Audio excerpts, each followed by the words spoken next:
ಎಲ್ರಿಗೂ ಜೈ ಭೀಮ್. ಇವತ್ತು ಏನು ನಮ್ಮ ರಾಮ್ ವಿಲಾಸ್ ಪಾಸ್ವಾನ್ ಜಿಯವರು ನಮ್ಮನ್ನು ಬಿಟ್ಟು ಹೋಗಿ, ನಮ್ಮ ಇಡೀ ರಾಷ್ಟ್ರವನ್ನು ಬಿಟ್ಟು ಹೋಗಿ ಇವತ್ತಿಗೆ ನಾಲ್ಕನೇ ವರ್ಷ ತುಂಬ್ತಾ ಇದೆ.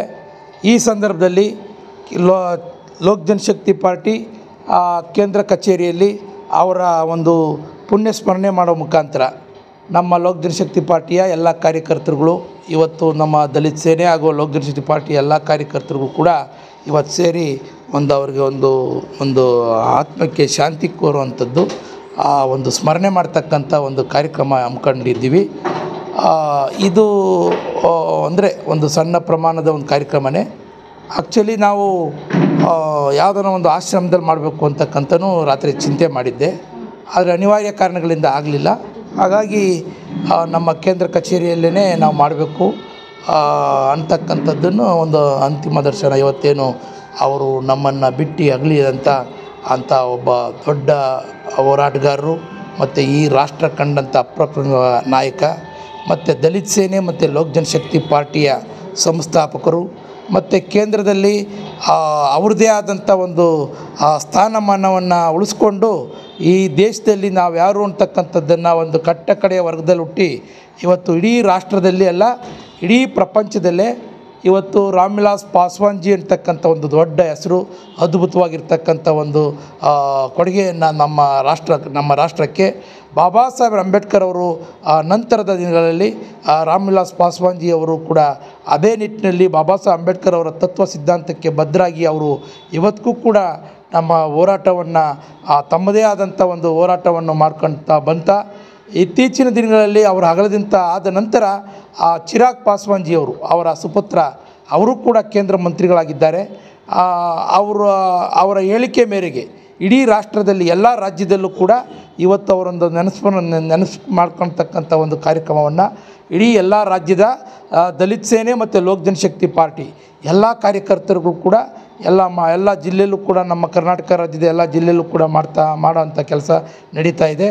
ಈ ಭಾರತ ದೇಶದಲ್ಲೂ ಕೂಡ ಎಲ್ಲ ರಾಜ್ಯದಲ್ಲೂ ಕೂಡ ಅವರು ನಮ್ಮ ಚೀಫ್ ಜನರಲ್ ಸೆಕ್ರೆಟರಿ ಅವರು ಈಗಾಗಲೇ ನಮಗೆಲ್ಲರೂ ಕೂಡ ಮೆಸೇಜ್ ಕೊಡಲಾಗಿ ಎಲ್ಲರೂ ಕೂಡ ಮಾಡಲೇಬೇಕು, ಅದು ನಮ್ಮ ಧರ್ಮ, ನಮ್ಮ ಕರ್ತವ್ಯ ಅಂತಕ್ಕಂಥದ್ದನ್ನು ಅರ್ಥಕೊಂಡು ಇವತ್ತು ನಮ್ಮ ಕೇಂದ್ರ ಕಚೇರಿಯಲ್ಲಿ ನಾವು ಒಂದು ಸ್ಮರಣೆಯನ್ನು ಮಾಡ್ಕೊತ ಅವರ ಇತಿಹಾಸವನ್ನು ನೋಡ್ತಾ ಹೋದರೆ ಏನು ಪಾಸ್ವಾನ್ಜಿ ಸಾಹೇಬ್ರವ್ರಿಗೆ 2021ರಲ್ಲಿ ಇದೇ ಕೇಂದ್ರ ಪ್ರಧಾನಮಂತ್ರಿಯವರು ಮತ್ತು ರಾಷ್ಟ್ರಪತಿಗಳು ಪದ್ಮಭೂಷಣ ಪ್ರಶಸ್ತಿಯನ್ನು ಕೊಡೋ ಮುಖಾಂತರ, ಅವರನ್ನು ನೆನೆಸ್ಕೊಳ್ಳೋ ಮುಖಾಂತರ ಅವ್ರಿಗೆ ಕೊಡೋ ಗೌರವನ ಕೊಟ್ಟು ಅವ್ರನ್ನ ಗೌರವಿಸ್ತು ಈ BJP ಸರ್ಕಾರ. ಅದಕ್ಕೆ ನಾವು ನಿಜವಾಗ್ಲೂ ಕೂಡ ಆ ವಿಚಾರದಲ್ಲಿ ಒಂದು ಆಭಾರಿಯಾಗಿದ್ದೀವಿ. ಅದಾದ ನಂತರ ರಾಮ್ ವಿಲಾಸ್ ಪಾಸ್ವಾನ್ ಜಿ ಅಂತಕ್ಕಂಥ ಒಂದು ಹೆಸರು ಇಡೀ ರಾಷ್ಟ್ರದಲ್ಲಿ ಅಲ್ಪಸಂಖ್ಯಾತರಿಗೆ ಮತ್ತು ದಲಿತರಿಗೆ ಮತ್ತು OBC ಹಿಂದುಳಿದ ವರ್ಗಗಳಿಗೂ ಎಲ್ಲರಿಗೂ ಕೂಡ ಒಬ್ಬರು ನಾಯಕರಾಗಿ ಇಡೀ ರಾಷ್ಟ್ರದಲ್ಲಿ ಕಂಡಂಥ ಯಾರಾದರೂ ಒಬ್ಬ ಧೀಮಂತ ನಾಯಕ ಇದ್ದಾರೆ ಈ ರಾಷ್ಟ್ರದಲ್ಲಿ ಅಂತಾದರೂ ಅದು ರಾಮ್ ವಿಲಾಸ್ ಪಾಸ್ವಾನ್ ಜಿ ಅಂತಕ್ಕಂಥದ್ದು ಇಡೀ ರಾಷ್ಟ್ರಕ್ಕೆ ಗೊತ್ತಿರ್ತಕ್ಕಂಥ ವಿಷಯ. ಇವತ್ತು ಇಲ್ಲಿ UP ಆಗಿರಲಿ, NDA ಆಗಿರಲಿ, ಮೈತ್ರಿ ಸರ್ಕಾರ ಆಗಿರಲಿ, ಯಾವುದೇ ಸರ್ಕಾರ ಬಂದ್ರೂ ಕೂಡ ನಾವು ರಾಮ್ ವಿಲಾಸ್ ಪಾಸ್ವಾನ್ ಜಿ ಅವರು ಮೊದಲನೇ ಹೆಸರೇ ಮಿನಿಸ್ಟ್ರು ಆಗೋಂಥದ್ದೊಂದು ಕೆಲಸ ನಡೀತಾ ಇತ್ತು. ಕಳೆದ 22 ವರ್ಷಗಳಿಂದಲೂ ಕೂಡ ಅವರು ಕೇಂದ್ರ ಸಚಿವರಾಗಿಯೇ ಅವರು ಅಂತಿಮ ಜೀವನವನ್ನು ಕಳೆದರು. 1977ರಲ್ಲಿ ಅವರು ಕೇಂದ್ರ MP ಆಗಿ ಗೆದ್ದಂಥದ್ದು, ಅಲ್ಲಿ ಇಲ್ಲಿವರೆಗೂ MP ಆಗಿದ್ದರು. 1969ರಲ್ಲಿ ಅವರು MLAನೂ ಕೂಡ ಆಗಿದ್ದರು. ನಾವು ಅವರ ರಾಜಕೀಯದ ಜೀವನವನ್ನು ನೆನೆಸ್ಕೊಂಡ್ರೆ ನಿಜಕ್ಕೂ ಕೂಡ ಇದು ಸಾಧ್ಯನಾ ಅಂತಕ್ಕಂಥ ಒಂದು ಮಾತು ಎಲ್ಲರಿಗೂ ಕೂಡ ಕಾಣಿಸ್ತದೆ. ಯಾಕೆಂತಂದರೆ ಇತ್ತೀಚಿನ ದಿನಗಳಲ್ಲಿ ನಿಮಗೆಲ್ಲರಿಗೂ ಕೂಡ ಗೊತ್ತಿದೆ, ಒಂದು ಗ್ರಾಮ ಪಂಚಾಯತ್ ಸದಸ್ಯನಾಗಿ ಗೆಲ್ಲೋದಕ್ಕೆ ಎಷ್ಟು ಕಷ್ಟ ಇದೆ ಅಂತಕ್ಕಂಥದ್ದು. ಅದರಲ್ಲೂ ಕೂಡ ಕಡು ಬಡತನದಲ್ಲಿ ಹುಟ್ಟಿ ಬಿಹಾರದಲ್ಲಿ ಹುಟ್ಟಿ ಒಂದು ಸಣ್ಣ ಮನೆಯಲ್ಲಿ ಹುಟ್ಟಿ ಈ ಮಟ್ಟದ ಒಂದು ಕೀರ್ತಿ ಹೆಸರನ್ನು ಮಾಡಿ ಅದು ಅಂಥ ಒಂದು ಕಾಲಘಟ್ಟದಲ್ಲಿ ಎಲ್ರಿಗೂ ಕೂಡ ಫೈಟ್ ಕೊಟ್ಕೊಂಡು ಅಂಥ ಒಂದು 1977 ಇಂದಿರಾ ಗಾಂಧಿ ಇದ್ದಂಥ ವೇಳೆಯಲ್ಲಿ 5.5 ಲಕ್ಷ ಅಂತರದ ಓಟ್ಗಳಿಂದ ಗಿನ್ನಿಸ್ ದಾಖಲೆ ಮಾಡಿದಂಥ ಒಂದು ದೊಡ್ಡ ಹೆಸರು, ಕೀರ್ತಿ ರಾಮ್ ವಿಲಾಸ್ ಪಾಸ್ವಾನ್ ಜಿ ಅವರಿಗೆ ಇದೆ. ಈ ನಿಟ್ಟಿನಲ್ಲಿ ನಾವು ಅವ್ರನ್ನ ನೆನೆಸ್ಕೊಳ್ಳೋದೇ ಅಲ್ಲ, ಅವ್ರು ಮಾಡೋಗಿರ್ತಕ್ಕಂಥ ಮಂಡಲ್ ವರದಿ ಆಗಿರ್ಬೋದು, ಮತ್ತು ಎಲ್ಲ ಭಾಳಷ್ಟು ಇಲಾಖೆಯಲ್ಲಿ ಒಳ್ಳೊಳ್ಳೆ ಸೇವೆಗಳು ಹೋಗಿರ್ತಕ್ಕಂಥದ್ದು ಇವತ್ತಿಗೂ ಕೂಡ ಚಿರಸ್ಮರಣೆ ಆಗಿದೆ. ಹಾಗಾಗಿ ಅವ್ರಿಗೆ ಆತ್ಮಕ್ಕೆ ಶಾಂತಿ ಸಿಗಲಿ, ಮತ್ತು ಅವ್ರ ಕುಟುಂಬಕ್ಕೂ ಕೂಡ ಒಳ್ಳೆಯದಾಗಲಿ, ಮತ್ತು ಅವ್ರನ್ನ ನಂಬಿರ್ತಕ್ಕಂಥ ಎಲ್ಲ ಕಾರ್ಯಕರ್ತರುಗಳಿಗೂ ಎಲ್ಲ ಪದಾಧಿಕಾರಿಗಳಿಗೂ ಒಳ್ಳೆಯದಾಗಲಿ. ಅವರ ಆದರ್ಶ ತತ್ವ ನಾವೆಲ್ಲರೂ ಕೂಡ ಬಳಸ್ಕೊಬೇಕು. ಅವರು ಹಾಕ್ಕೊಟ್ಟಂಥ ದಾರಿಯಲ್ಲಿ ನಾವೆಲ್ಲರೂ ಕೂಡ ಹೋಗಬೇಕು.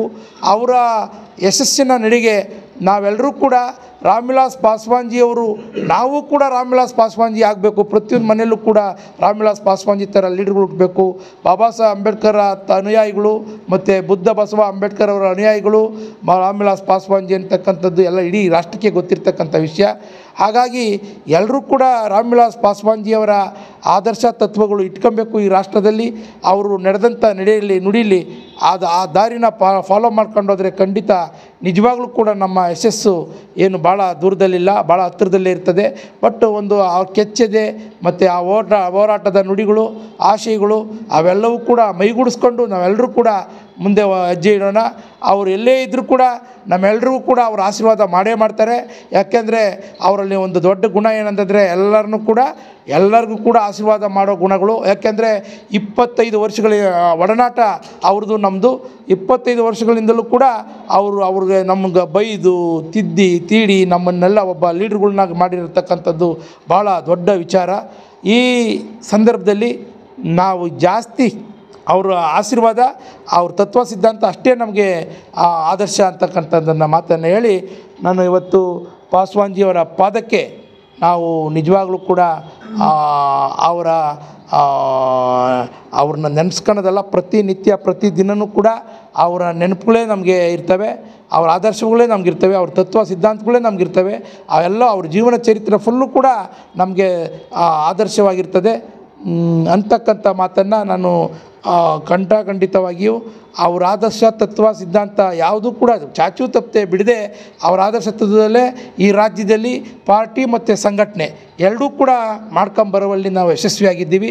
ಮುಂದೊಂದು ದಿನ ಚಿರಾಗ್ ಪಾಸ್ವಾನ್ಜಿಯವರು ಈ ರಾಜ್ಯವನ್ನು, ಕರ್ನಾಟಕ ರಾಜ್ಯವನ್ನು ತಿರುಗಿ ನೋಡುವಂಥ ಕೆಲಸ ನಾವೆಲ್ಲರೂ ಕೂಡ ಸೇರಿ ಮಾಡಲೇಬೇಕು ಅಂತಕ್ಕಂಥ ಮಾತನ್ನು ನಾನು ಹೇಳಿ, ನಾನು ರಾಮ್ ವಿಲಾಸ್ ಪಾಸ್ವಾನ್ಜಿ ಅವರಿಗೆ ರಾಮ್ ವಿಲಾಸ್ ಪಾಸ್ವಾನ್ಜಿ ಅವರಿಗೆ ಪಾದಗಳಿಗೆ ಮಗದೊಮ್ಮೆ ನಮಸ್ಕರಿಸುತ್ತಾ, ಈ ಕಾರ್ಯಕ್ರಮಕ್ಕೆ ಭಾಗಿಯಾಗಿರ್ತಕ್ಕಂತಹ ನಮ್ಮ ವೇದಾವತಿ ಆಗಿರ್ಬೋದು, ಕೃಷ್ಣಮೂರ್ತಿ ಆಗಿರ್ಬೋದು, ಆಮೇಲೆ ನಮ್ಮ ರೇಷ್ಮಾ ಮೇಡಮ್ ಆಗಿರ್ಬೋದು, ನವಾಜ್ ಆಗಿರ್ಬೋದು, ಕೃಷ್ಣಪ್ಪ ಆಗಿರ್ಬೋದು, ಮುನ್ಕೃಷ್ಣ ಆಗಿರ್ಬೋದು, ಕೃಷ್ಣಪ್ಪ ಆಗಿರ್ಬೋದು, ಆಮೇಲೆ ಆದಿನಾರಾಯಣ ಆಗಿರ್ಬೋದು, ನಮ್ಮ ಪ್ರಭಾಕರ್ ಆಗಿರ್ಬೋದು, ಆಮೇಲೆ ವರಲಕ್ಷ್ಮಿ ಆಗಿರ್ಬೋದು, ರೂಪಾದೇವಿ ಆಗಿರ್ಬೋದು, ಆಮೇಲೆ ಲಕ್ಷ್ಮಿ ಅವರಾಗಿರ್ಬೋದು, ಗುರುಮೂರ್ತಿ ಆಗಿರ್ಬೋದು, ಕದ್ರಪ್ಪನವರ ಪದ್ಮನಾಭು, ಆಮೇಲೆ ಇನ್ನೂ ಯಾರ್ಯಾರು ಹೆಸರು ಬಿಟ್ಟಿದ್ದೀನಪ್ಪ, ಆಮೇಲೆ ನಮ್ಮ ಪ್ರಭಾ, ಆಮೇಲೆ ಆದಿನಾರಾಯಣ ಆಯ್ತಲ್ಲ, ಮತ್ತು ಎಲ್ಲ ನಮ್ಮ ಸೈಯದ್ ಮೇಡಮ್ನವರಾಗಿರ್ಬೋದು, ನಮ್ಮ ಅಂಜು ಮೇಡಮ್ಮು, ಆಮೇಲೆ ನಮ್ಮ ನ್ಯಾಷನಲ್ TV ಪತ್ರಿಕೆ ಬಳಗ, ಮೀಡಿಯಾ ಬಳಗ, ಮತ್ತು ಎಲ್ಲರೂ ಕೂಡ ಚಂದನ್ ಅವರು ಎಲ್ಲರೂ ಕೂಡ ಬಂದಿರತಕ್ಕಂಥದ್ದು ಭಾಳ ನಮಗೆ ಇಂಥ ಟೈಮಲ್ಲಿ ಇಂಥ ಪೂಜೆ ದಿವಸದಂದು ಬಂದಿರತಕ್ಕಂಥದ್ದು ಎಲ್ರಿಗೂ ಕೂಡ ಭಾಳ ಖುಷಿ ತರ್ತಕ್ಕಂಥದ್ದು. ನೀವೆಲ್ಲರೂ ಕೂಡ ಬಂದವರ ಅವ್ರದ್ದೊಂದು ಒಂದು ಆಶೀರ್ವಾದಕ್ಕೋಸ್ಕರ ಮತ್ತು ಅವ್ರ ಸ್ಮರಣೆಗೆ ಬಂದಿರತಕ್ಕಂಥದ್ದು ಭಾಳ ಇದು. ಹಾಗಾಗಿ ನಾನು ಇನ್ನು ಭಾಳ ಜಾಸ್ತಿ ಮಾತಾಡೋಕ್ಕೆ ಹೋಗಲ್ಲ. ಅವರ ತತ್ವ ಸಿದ್ಧಾಂತ ಅಷ್ಟೇ ನಮಗೆ ದಾರಿದೀಪ ಅಂತಕ್ಕಂಥ ಮಾತನ್ನು ಹೇಳಿ ನನ್ನ ಮಾತನ್ನು ಮುಗಿಸ್ತಿದ್ದೀನಿ. ಜೈ ಭೀಮ್, ಜೈ ಪಾಸ್ವಾನ್ಜಿ. ಜೈ ಪಾಸ್ವಾನ್ಜಿ ಕಿ.